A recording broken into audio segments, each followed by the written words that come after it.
आता वळूयात एका मोठ्या आणि महत्त्वाच्या बातमीकडे. जगातील सगळ्यात मोठ्या सिंगल लोकेशन ऑइल रिफायनरी कॉम्प्लेक्सपासून ते देशातील सगळ्यात मोठ्या मोबाईल नेटवर्क ऑपरेटर्सपर्यंतचं रिलायन्सचा प्रवास हा जबरदस्त आहे.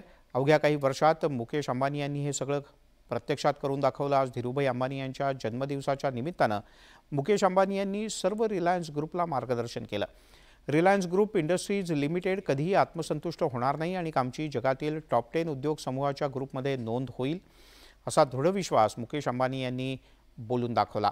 यावेळेला मुकेश अंबानी यांनी AI टेक्नॉलॉजीच्या बद्दल भाष्य केलं. तसंच आगामी काळात रिलायन्स समूहाच्या वाटचालीबद्दल भूमिका स्पष्ट केली. रिलायन्स आता डिजिटल डेटा प्लॅटफॉर्म आणि AI दत्तक घेण्यामध्ये जागतिक स्तरावर स्थान मजबूत करण्याचं ध्येय ठेवते असं मुकेश अंबानी यांनी नमूद केलं. रिलायन्स पूर्वी कधीही आत्मसंतुष्ट नव्हती आणि भविष्यातही रिलायन्स कधीही आत्मसंतुष्ट होणार नाही. सतत नवनवीन कल्पना आणि नवनवीन प्रयोगांच्यामुळे बाजारपेठेत उत्पादनं आणण्यासाठी आम्ही ओळखले जातो असंही त्यांनी नमूद केलं.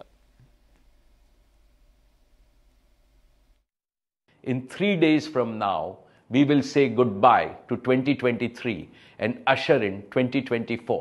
First, about AI adoption.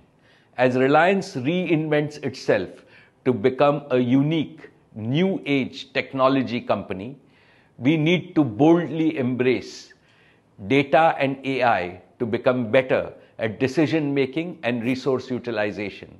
In the era of digital platforms, data has become a new factor of production along with talent and money.